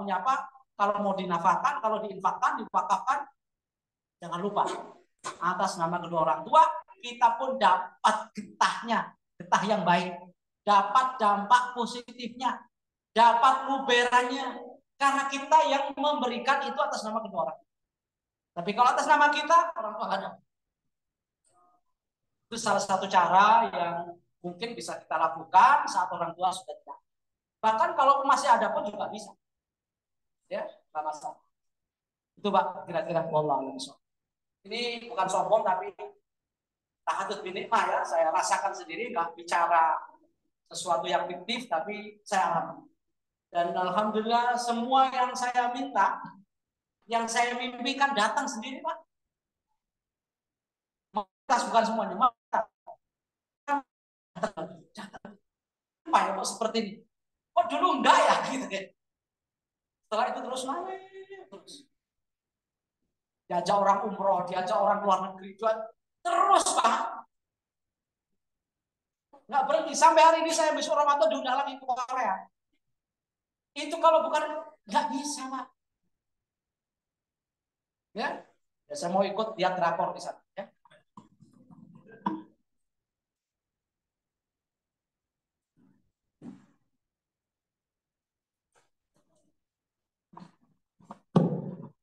Pada Nabi kita cukupkan sesi tanya jawab pada hari ini. Soalnya masih ada acara selanjutnya. Selanjutnya pembacaan doa yang akan disampaikan oleh guru kita Al-Ustadz Kiai Haji Mahmud Mahfuz LC. Kepadanya dipersilakan.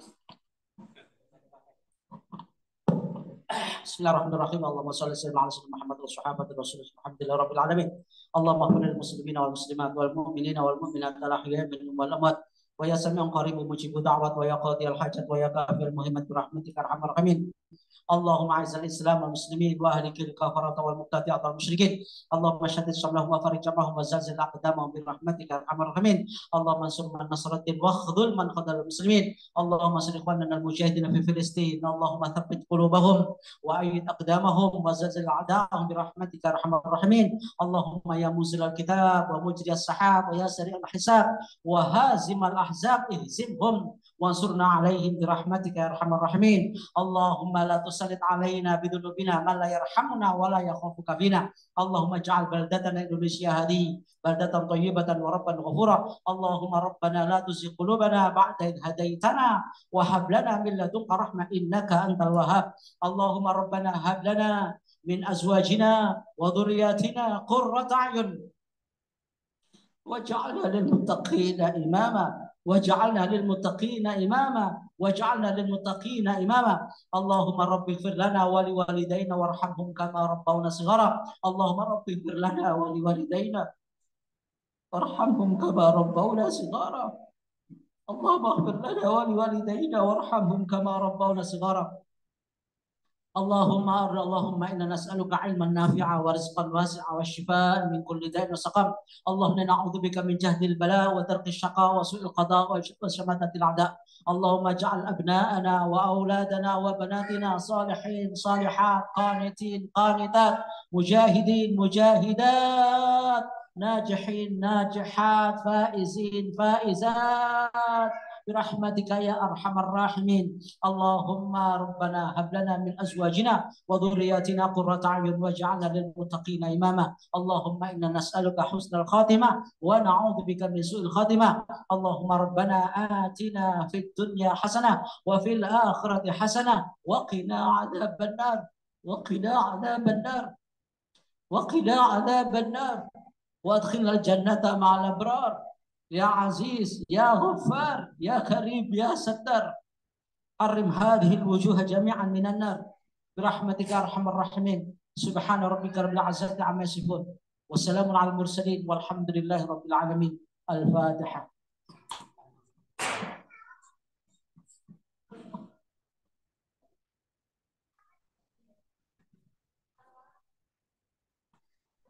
السلام عليكم ورحمة الله.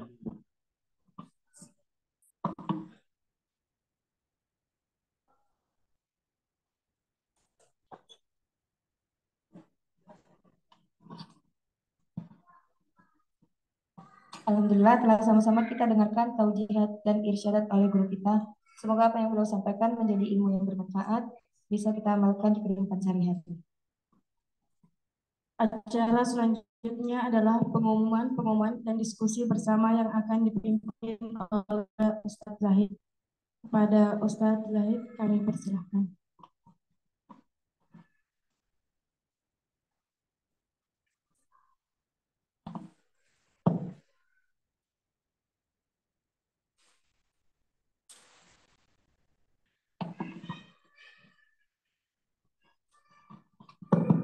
Bismillahirrahmanirrahim. Kait pengumuman mungkin singkat saja ya. Insya Allah kita akan berjumpa lagi Umi Abi pada gathering orang tua santri selanjutnya. Insya Allah di bulan Maret ya. Di bulan Maret tanggal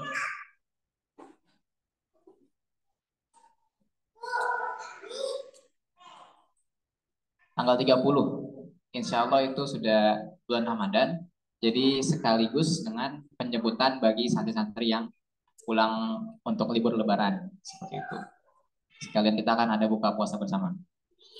Kemudian nanti dilanjutkan lagi insya Allah hari Sabtu-Sabtu di bulan selanjutnya. Setelah libur Lebaran, masuk nanti bulan April, kemudian di bulan Mei baru ada lagi gathering orang tua santri seperti ini.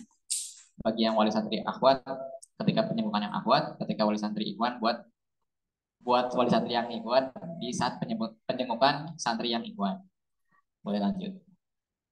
Nanti insya Allah di-share juga di grup supaya nggak lupa.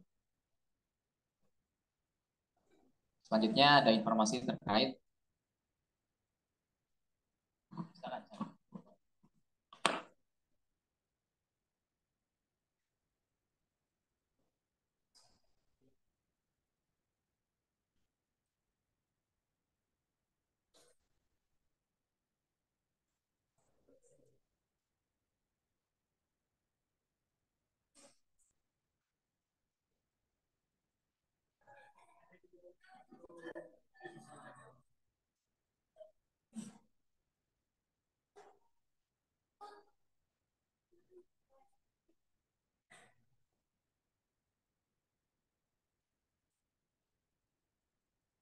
mohon maaf ada titipan. Oke. Ya kurang lebih ini apa namanya lebih lengkapnya terkait agenda yang akan selanjutnya berjalan, yaitu mungkin yang penting terkait liburnya kali ya. Jadi libur ini akan berlangsung setelah tanggal 30 Maret. Setelah tanggal 30 Maret itu akan mulai libur Ramadan. Libur berlangsung 4 pekan, 2 pekan sebelum Lebaran sampai dengan 2 pekan setelah Lebaran. Dan akan masuk kembali tanggal 21 April nanti. Dan setelah itu sudah efektif lagi kegiatan untuk apa namanya menuju ke akhir tahun ajar semester genap. Kurang lebih seperti itu. Kemudian agenda-agenda yang lain, insya Allah kita setiap bulan mengadakan ada mabit akbar untuk santri dan ustadz-ustadznya, khususnya yang santri ikhwan. Sedangkan yang santri akhwatnya nanti nyusul ketika dia mulai jama'i. Alhamdulillah sudah berjalan mulai bulan kemarin dan cukup baik alhamdulillah. Selanjutnya ada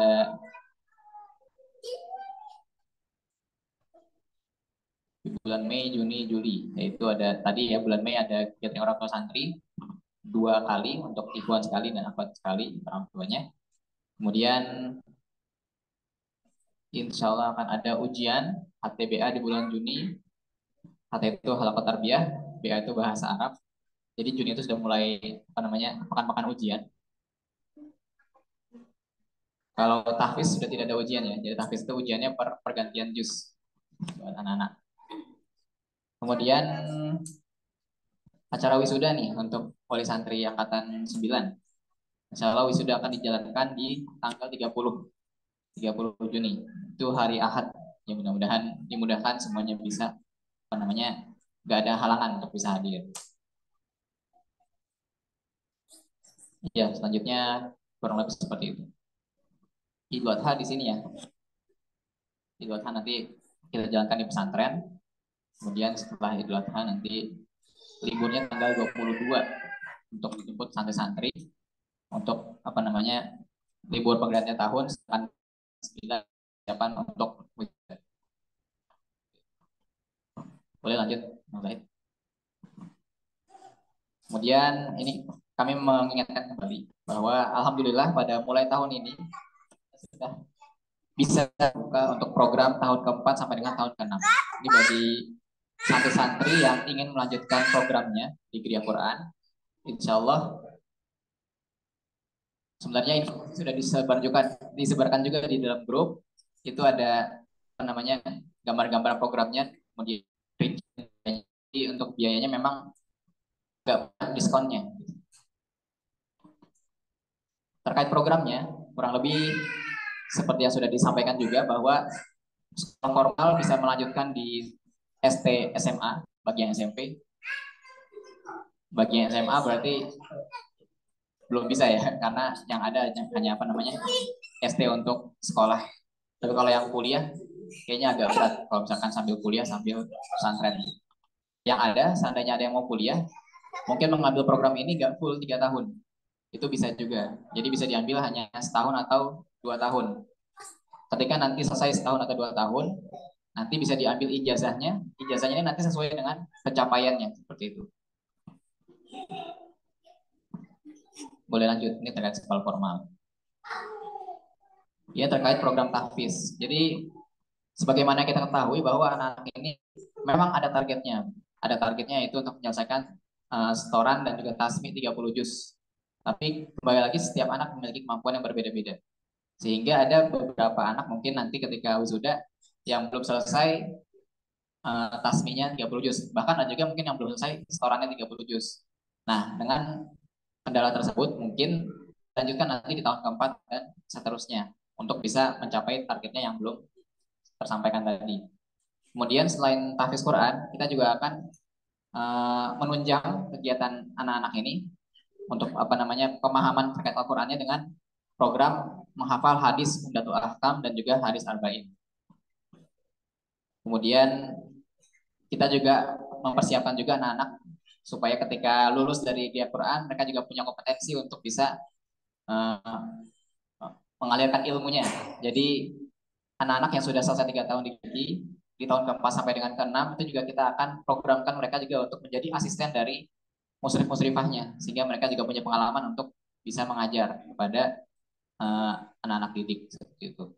Kemudian untuk program halaqah tarbiyah karena kurikulum 3 tahunnya sudah selesai di tahun keempat sampai dengan tahun keenam itu lebih banyak diisi dengan kurikulum mengenai dakwah dan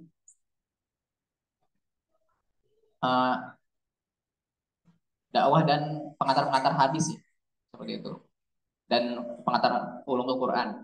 Jadi akan ada pembedahan beberapa kitab dalam kurikulum tarbiyah halaqah tarbiyah yang nanti akan dijalankan. Oke, lanjut. Untuk materi bahasa Arab. Untuk bahasa Arab tahun 1 dan tahun ketiga ini kan mereka membedah kitab Durusul Lughah. Durusul Lughah itu ada 3 jilid ya Ustaz ya. Jilid 1 sampai jilid 3. Ketika nanti masuk ke tahun keempat sampai tahun keenam, nanti kita akan mulai membedah kitab Nahwu dan Shoroh. Dan memang kita akan persiapkan betul-betul agar anak-anak ini ketika lulus di tahun keempat ini memiliki kompetensi yang cukup untuk bisa mendaftarkan diri di kampus-kampus yang berbahasa Arab. Contohnya Libya. Boleh lanjut?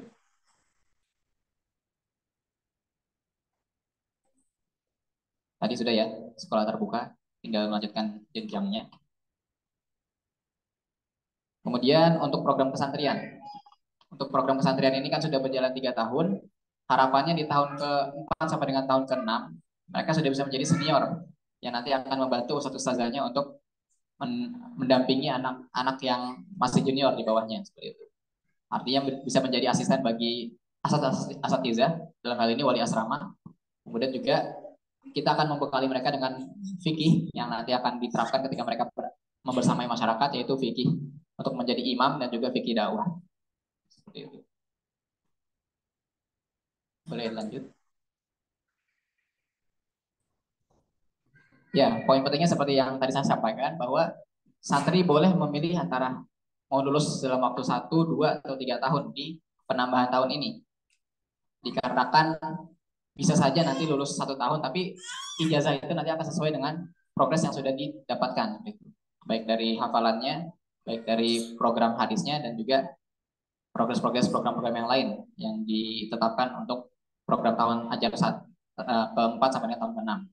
Kemudian santri tetap dapat mengikuti wisuda. Seandainya ingin mengikuti wisudanya tahun ini, itu silakan, nggak apa-apa. Tapi ijazahnya itu baru kita serahkan nanti ketika selesai programnya. Seandainya selesai program dalam tahun keempat, ya berarti di tahun keempat itu kita berikan ijazahnya. Karena kan ijazah itu menyesuaikan dengan progres terakhir pendidikan mereka di pesantren, seperti itu. Jadi nggak 2 ijazahnya, 3 tahun 1 terus tahun keempat 1 lagi, nggak seperti itu. Seandainya lulusnya seandainya nanti wisuda, berarti yang diambil adalah ijazah sekolah formalnya saja. Kemudian ijazah ini dikeluarkan menyelesaikan dengan capaian santri. Baik. Ya, ini yang tadi saya sampaikan bahwa memang ada beberapa tawaran ya, seperti itu. Untuk santri yang ingin melanjutkan di program tahun keempat sampai dengan tahun ke-6, uang pangkalnya ini tidak full seperti yang santri baru. Santri baru kan uang pangkalnya itu kalau sekarang 11 ya, 11 juta. Untuk santri yang melanjutkan di GIKI karena mungkin sudah cukup terfasilitasi ya, baik seragamnya dan lain-lain, kita cukupkan memang uang pangkal untuk masuk ke jenjang berikutnya 6 juta saja. Kemudian SPP-nya tetap sama dengan yang berlaku saat ini, yaitu 1,7 per bulan, menyesuaikan dengan kebutuhan-kebutuhan anggaran di setiap bulannya. Kemudian ada biaya daftar ulang 2 juta untuk pergantian tahun. Artinya di tahun keempat mau masuk ke tahun kelima itu baru dikenakan ada biaya daftar ulang 2 juta. Sama dengan program tahun 1 sampai tahun 3 ya, seperti itu. Ini belum termasuk dengan biaya ST dan mungkin ada biaya-biaya yang lain ya, seperti rihlah atau wisuda seperti itu. Ya, mungkin kurang lebih seperti itu. Seandainya ada yang mau ditanyakan, insya Allah kita berikan kesempatan bagi Abi dan Umi.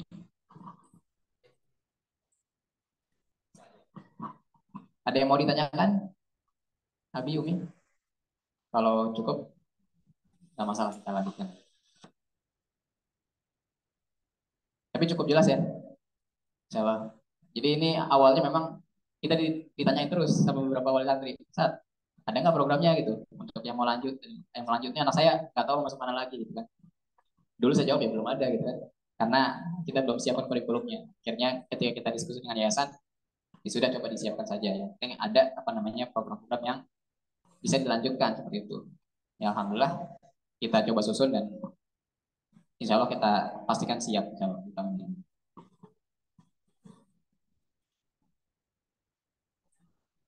Oke, kalau tidak ada kita lanjutkan lagi. Setelah ini ada apa Bang Said?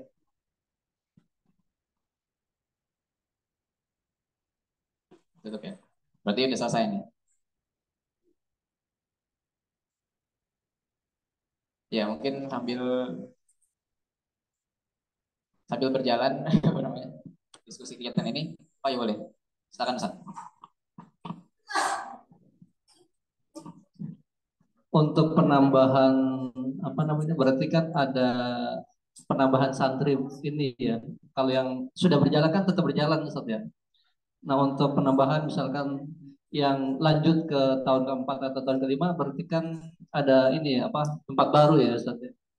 Itu untuk masalah tempat gimana Ustaz? Apa masih di sini atau udah ada tempat baru lagi?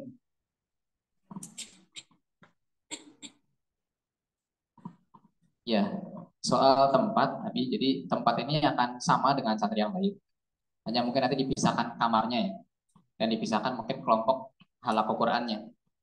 Karena kalau misalkan tempatnya beda juga sebenarnya nggak harus. Ini tempatnya sama dan kegiatan itu kurang lebih masih bareng-bareng. Cuma nanti perannya yang berbeda. Mereka yang tahun keempat ke-6 itu lebih seperti bekerja sama dengan ustadznya untuk bisa mendampingi adik-adiknya seperti itu. Tapi untuk tempatnya memang masih sama, hanya mungkin dibedakan kamarnya. Mungkin kalau di pesantren-pesantren lain ini kayak jadi mudabirnya gitu, Bi. Seperti itu. Jadi mungkin tetap satu asrama tapi beda ruangannya. Kurang lebih seperti itu. Ya, sambil berjalan mungkin Abi Umi bisa mohon dipastikan dari saya kenal dengan yang di samping kiri kanannya gitu. Karena kan ini kesempatan langka buat kita untuk bisa berkumpul gitu kan antara orang tua santri di pesantren. Biar lebih lancar koordinasinya, diusahakan keluar dari tempat ini sudah tahu nih ini siapa. Atau jangan-jangan nggak tahu ini ustazahnya ternyata gitu kan. Bisa dipastikan lagi gitu. Ya mungkin seperti itu. Kalau tidak ada yang mau ditanyakan lagi, mungkin belum kepikiran, itu juga bisa ditanyakan nanti di grup. Jadi kita juga standby terus, seandainya ada yang perlu dibantu dari wali santri. Kurang lebihnya itu saja, mungkin tidak perlu terlalu panjang. Kita juga akan persiapkan soal zuhur. Dari saya mohon maaf apabila ada kekurangan dan terima kasih atas segala perhatian dan kesabarannya selama menjalani kegiatan ini. Billahi taufiq wal hidayah. Wassalamualaikum warahmatullahi wabarakatuh.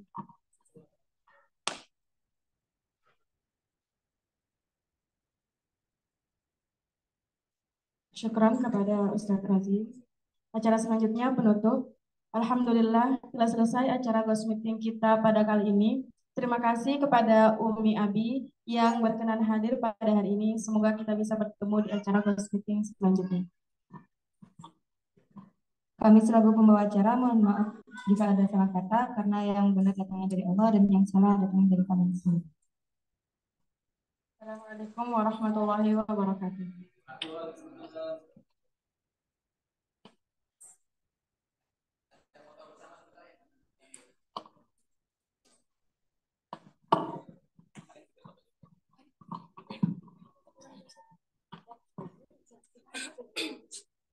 Posisinya bisa, Uminya mungkin bisa itu berbaris di sana, nanti Abinya bisa duduk di bawah.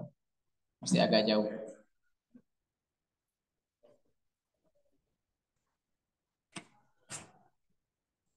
Bagi Ustadz Ustazah setelah ini jangan dulu pulang karena ada yang harus dibereskan dulu. Apa nih boleh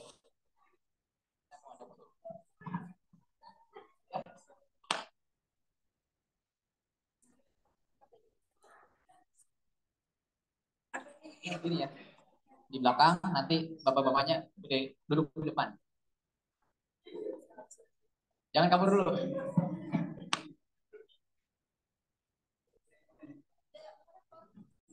Dulu. Ya.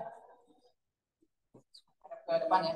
Bapak-bapak boleh ikutan. Kita duduk di depan ibu-ibunya. Di sini aja Pak. Ada di depan. Ayo abi-abi dan Ustadz. Dulu Pak di sini depan biar uminya kelihatan. MC juga boleh ikutan sama orang tuanya. Ada yang foto ada? Silakan.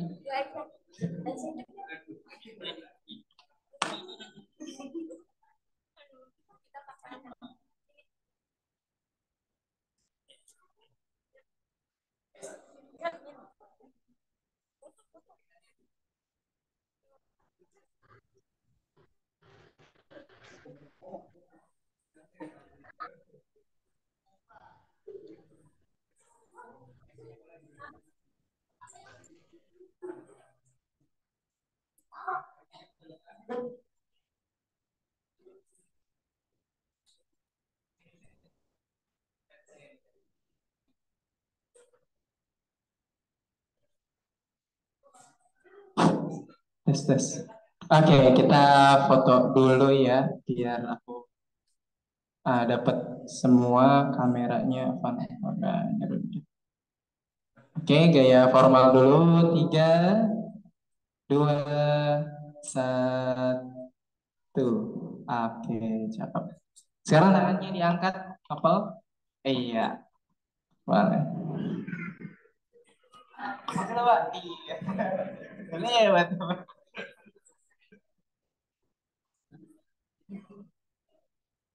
Baik ya. Oke, 3, 2.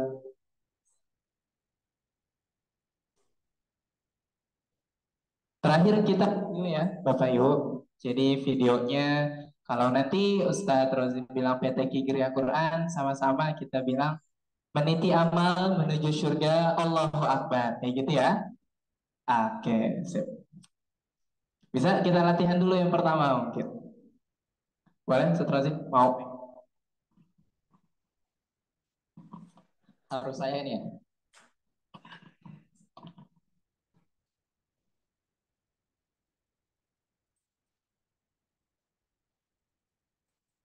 PT Kigri Al-Quran, meniti amal menuju surga, Allahu Akbar. Ada lagi?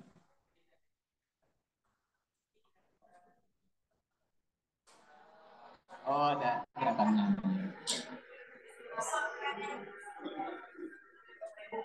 Oh, tadi tes sound dulu. Ya.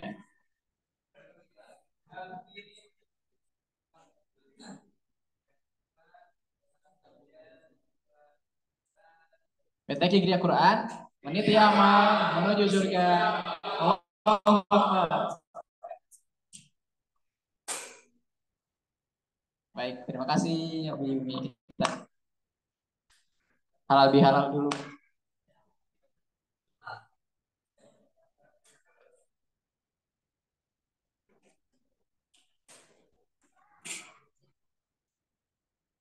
Alhamdulillah, sudah selesai TS 12 untuk santri akhwat. Insya Allah kita selanjutnya akan diadakan pada tanggal 30 pada Umi Abi yang masih ada di ruang Zoom, dipersilakan. Oh iya, saya lupa sampaikan tadi setelah ini ada pembagian rapot di musola ya, Abi Umi ya. Pada Zoom.